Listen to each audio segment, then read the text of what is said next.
আমিনা বিবি যথাক্রমে 24,000 ও 30,000 টাকা নিয়ে ব্যবসা শুরু করেন। 5 মাস পর প্রদীপ বাবু আরো 4,000 টাকা 5 মাস পর প্রদীপ বাবু আরো 4,000 টাকা মূলধন দেন। বছরের শেষে 27,716 টাকা লাভ হলে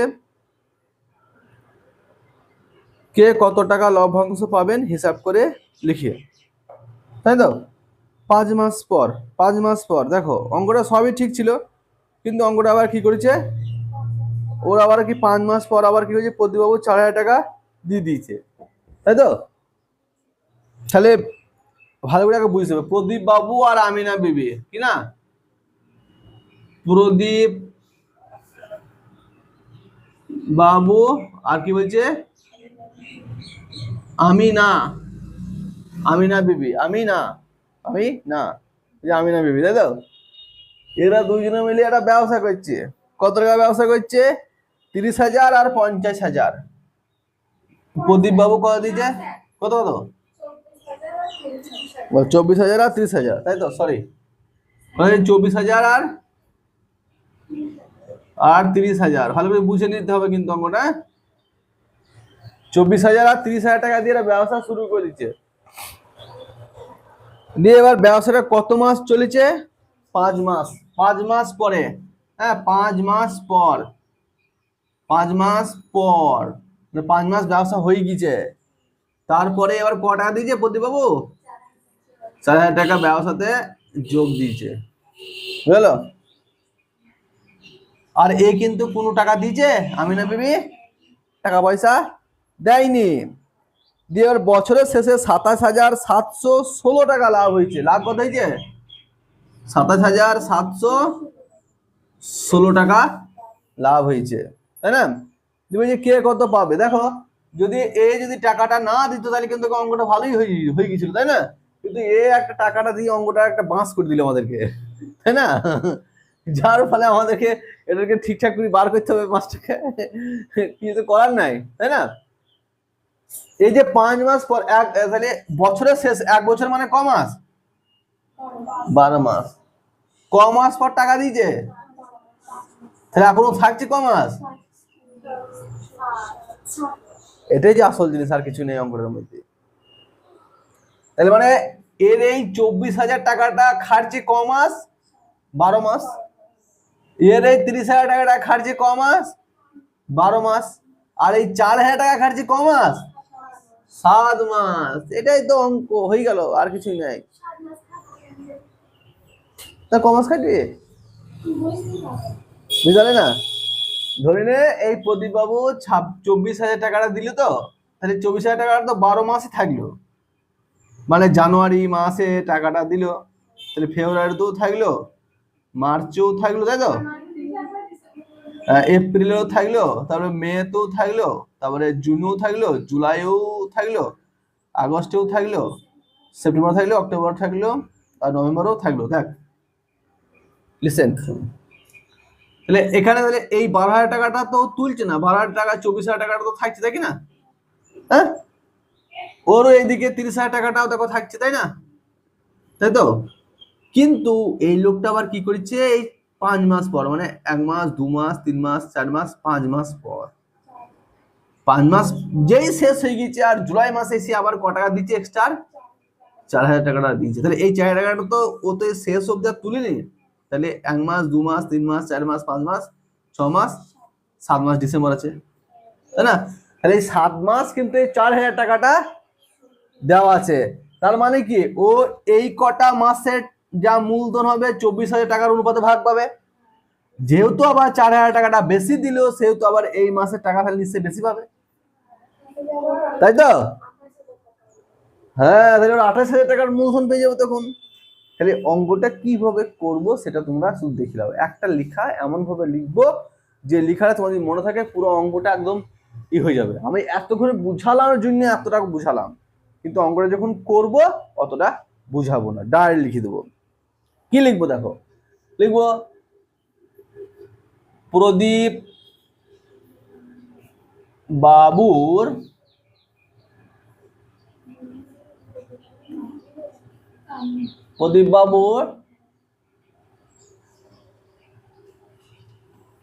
এক বছরের লাভ্যাংশ এক মাসে পেতে হলে বুঝে প্রয়োজনীয় মূলধন সমান, বুঝলো? এই ভাষাটা লিখবো। প্রদীপ বাবুর এক বছরের লাভ্যাংশ এক মাসে পেতে হলে, দেখো এটা তো পুরোটাই এক বছর হিসাব আছে, আমরা এটাকে এক মাসে নিয়ে চলে আসবো। তার মানে 24,000 টাকাটা খেটেছিল এক বছর, তার মানে 12 মাস। এই 4,000 টাকাটা খেটেছিল ক মাস? 7 মাস। আর 30,000 টাকা ক মাস খেটেছে? 12 মাস। তাহলে 24,000 টাকাটা কত খাইলো? 12 মাস, তাই তো? যোগ এই 4,000 টাকাটা ক মাস খাইলো? এত টাকা। তাহলে গুণ করতে হবে এটাকে। 24 আর 12 গুণ করবো। 4 দুগুণে কত? 8, 2 দুগুণে কত? 4, 4 কে 4 2, 8 4 4 8, তাহলে কত গেল এটা? 288,000 টাকা, তাই তো? আর এখানে 4 সাথে কত? 28,000 টাকা। তাহলে যোগ করবো, কত হবে?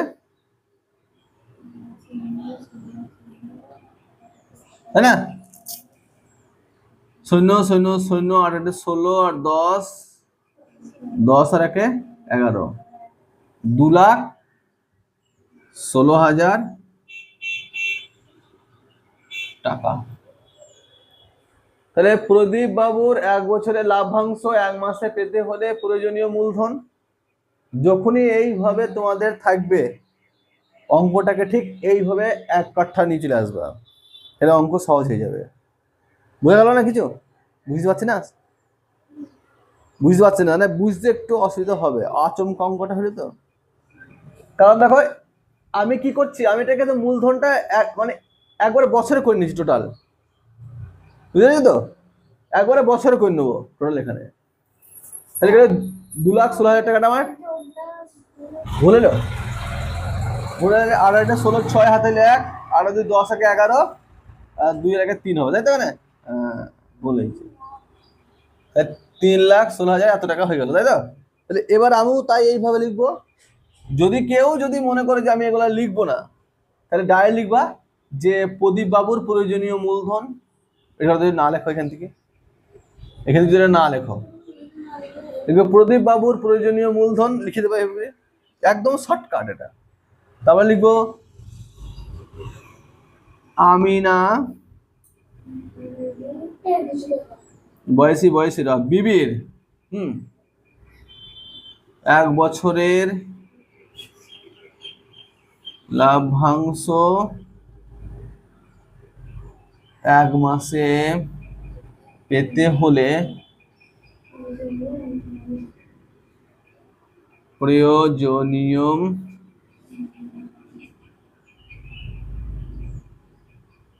মূলধন সমান কত? এক বছরে কি গেছে? 30,000। আর তো আর কিছু নাই, আছে কি? তো ওটা হয়ে গেল। 3 বরং কত? 36, 1 2 3 4, 1 2 3 হয়ে গেল, তাই তো? যদি না হয় আমি বুঝতে না পারি, লিখবো আমিনা বিবির প্রয়োজনীয় মূলধন, বাস, তাও হবে, কোনো টেনশন নেই। এই দিয়ে এবার ওদের মূলধন হয়ে গেল। দিয়ে এবার কি বলছে ওরা? 27,716 টাকা লাভ হলে কে কত টাকা লাভ্যাংশ পাবে? তাহলে এবার আমাদের অনুবাদ করতে হবে, তাই তো? তাহলে আমাদের কিন্তু এই বিষয়টা বুঝতে পেরেছে তো? কিন্তু কেউ যেন না 5 দিয়ে গুণ করে দিবা না, তাহলে কিন্তু মুশকিল হয়ে যাবে। আমি 5 দিয়ে গুণ করে দেওয়া বলি ভয়, এটা আমি এতটা বুঝলাম। হ্যাঁ, যেন কেউ যেন ভুলও যেন 5 দিয়ে গুণ যেন করে দিও না। অনেক যেন কি করে 5 মাস বলেছি বলে 5 দিয়ে গুণ করে দেবে, কিন্তু 5 দিয়ে তো গুণ হবে না, কারণ 5 মাস পরে টাকাটা দিল। কতটা বুঝে গেল তো? তাহলে এবার লিখবো কিনা প্রদীপ বাবু ও আমিনা বিবির, বুঝলে কি লিখবো? একই তো লিখে না, মূলধনের অনুপাত, তাই তো, সমান কত আছে? 316,000 ইস্টু 360,000, বুঝলে? হলো? তাহলে দেখো এর করা 3টে সৈন্য, এর 3টে সৈন্য, তাহলে এর কত দাঁড়ালো 3। তাহলে 27,716 টাকায় প্রদীপবাবু লভ্যাংশ পায়।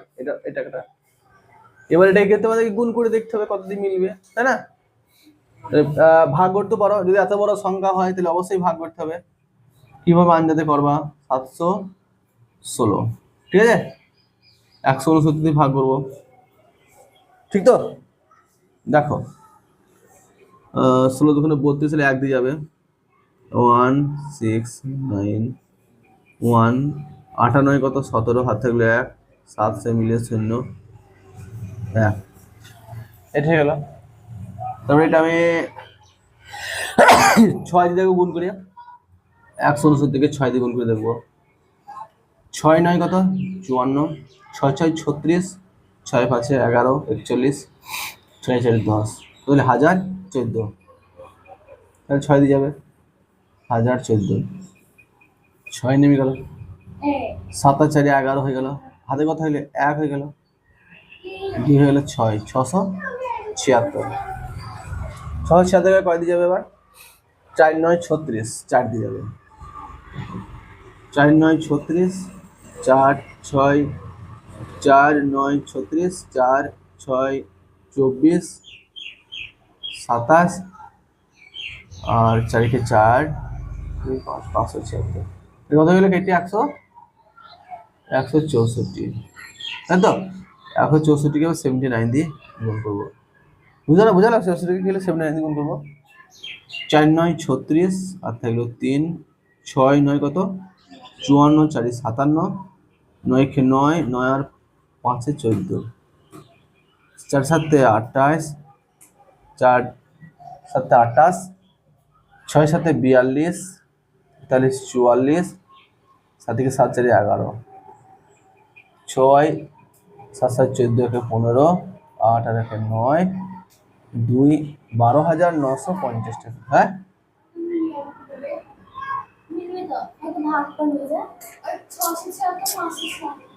তো 6 শীত হবে এটা,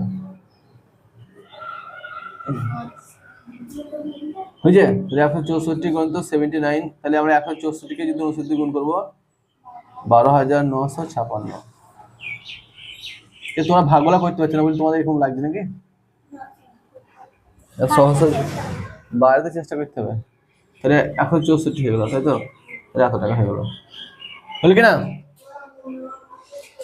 এবার লিখবো 27,716 টাকায় আমিনা বিবি লভ্যাংশ পায়, বুঝলে?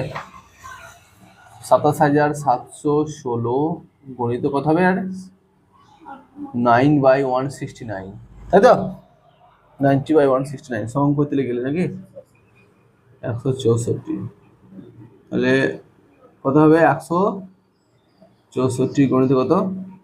90, গুণ করবো 6 4 9 36, আর থাকলো 3, 6 9 54, 57, 6 কে 6, 6 কে 9 কে 9, 9 আর 5 14, 14,700 টাকা। আর উত্তর হয়ে গেল।